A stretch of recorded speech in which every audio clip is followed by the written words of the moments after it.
in quite a number of African conflicts, if not all. These conflicts are so interwoven with challenges that can be found in their contiguous states that resolving one crisis itself does not help in terms of the wider context within which other issues feed into the crisis. So we cannot resolve or talk about reforming the security sector in terms of the panoply of institutions and actions that we need to take and look only at Mali. Because if we deal with the small arms challenges in Mali, what about Burkina Faso? What about Ghana? What about La Côte d'Ivoire? What about Benin?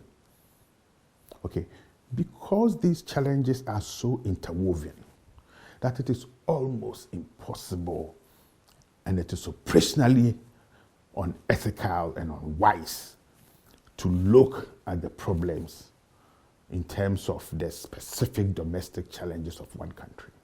And it is not only small arms. We are talking about groups that are willing and prepared to challenge the authority of the state. When you apply these norms, international norms, once more without adapting them to suit the specific operational context within which they must be applied, then it doesn't work. Who are the critical stakeholders that can contribute to preventing seemingly innocuous individual or set of complex problems that can lead to a crisis? How do we adapt our response mechanisms and frameworks to that local context so that we bring in those who matter, the critical stakeholders, and adapt the instruments that we have in our toolbox to be able to deal with those specific issues?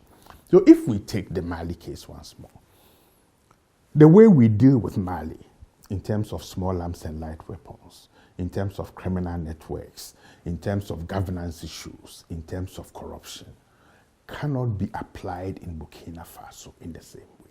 It's got to be adapted. It's got to bring in Burkina Faso's own hybrid stakeholders. And it is that hybrid adaptability that is useful for the local context that will begin that process of bringing in a regionalized understanding and framework for peace building.